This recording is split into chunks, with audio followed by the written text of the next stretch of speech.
지금 극우라는 얘기가 나왔는데 극우몰이 그래서 저는 나는 되게 웃긴 거예요. 그러니까 지금 정확히 말하면 극우라기는 것보다는 올드예요. 올드 보수다, 올드 라이트다 이렇게 얘기를 하는 거는 또 그래. 그러면 그건 악의가 없다라고도 하겠는데, 근데 그러면 되게 웃긴 거는 뭐냐면 대한민국에 그러면 주사파는 정상인처럼 속이고 사는 거에 속아주잖아요. 근데 대한민국 반공주의자들만 문제다. 근데 여기서 이제 문제는 반공주의가요. 반공주의가 옛날 옛적 지나간 얘기로 끝난 문제냐라는 거에 대해서 저는 계속 문제 제기를 하는 거예요. 그러니까 지금 중국 공산당이 저 난리를 치고 미중 패권 관리 전쟁이 다시 이렇게 제기가 되는 상황에서, 그러면서 여러분, 그러면 반공주의는 그냥 흘러간 옛날 얘기인가? 그리고 주사파들도, 그러니까 민족해방 사상도 그냥 흘러간 옛날 얘기인가라고 물어보면 아니라는 거예요.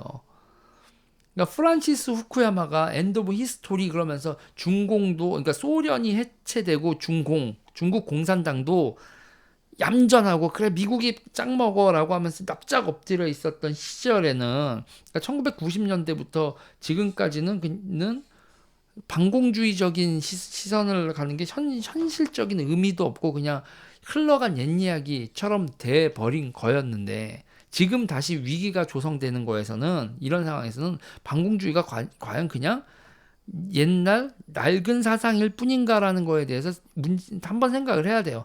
그런데 문제는 우리나라의 반공주의, 제가 태극기 부대나 기타 등등에 대해서는 저는 그렇게 얘기를 해요. 어르신들의 마음은 알겠는데 너무 올드해요. 제가 그렇게 싸가지 없게 얘기를 하는 부분도 있죠. 그렇지만 저는 그걸 극우라고 얘기를 하는 건, 아니 그리고 어떤 면을 봐서 극우지? 난 물음표가 찍혀진다고요. 아니 파시스트처럼 뭐 우리 극우가 되려면요 여러분, 사유재산제를 부정해요. 여러분, 극우의 조건 중에서 몇 가지가 있는데 사유재산제를 부정하고요, 법치 부정합니다. 법치 부정하고 사유재산제 부정하고 그 폭력 대단히 앞세우고요, 민족, 그러니까 이렇게 생각하셔야 돼요. 극이라는 게, 정치 체제에서 극이라는 게 붙을 때는 여러분, 법치를, 자유민주주의 체제를 부정하는 게 정치에서 극을 붙어요. 그래서 파시스트나 이런 거에서는 민족을 내세우면서, 민족과 국가를 내세우면서 법치, 자유민주주의 질서를, 야 일단 질서나 이런 것보다 더 우리가 큰 명분이 있는데, 명분 앞에 법치가 작아지게 만드는 게 공산주의와 그리고 이 파시즘의 공통점이란 말이에요.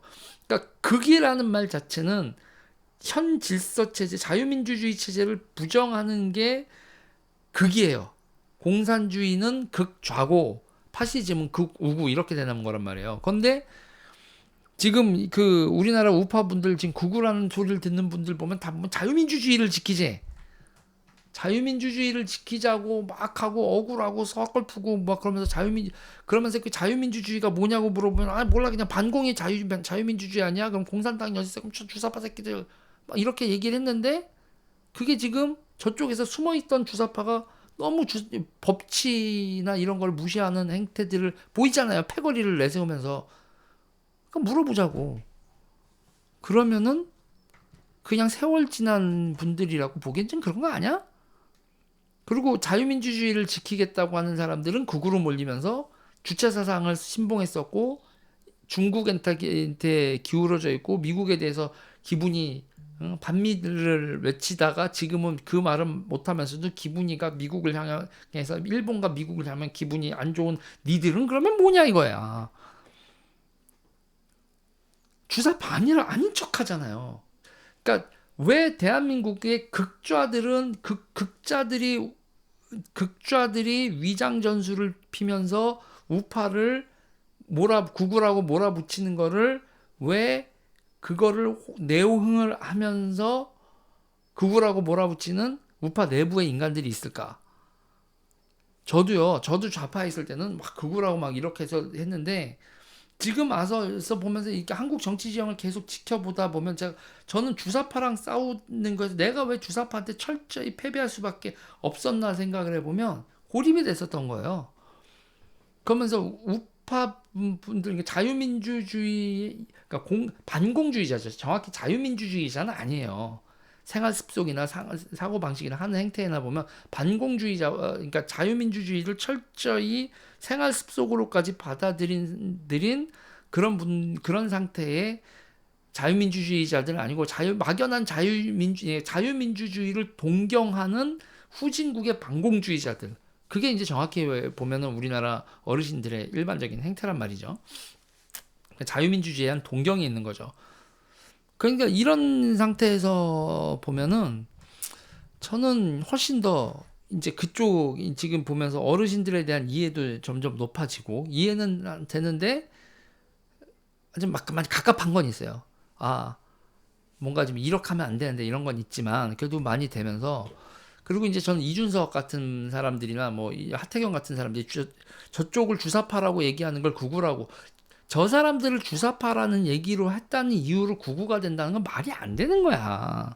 그 저보고도 저 새끼들이 극우다 뭐라 똘박 같은 새끼들이 이제 병신 같은 새끼들 진짜 뭐에 정치에 대해서 좆도 모르는 새끼들이 저보고도 극우라고 하는데 내가 극우몰이를 당해보니까 알겠어. 저 병신 같은 것들이 어떤 프레임과 어떤 전술로 지네들 위장술을 쓰는지.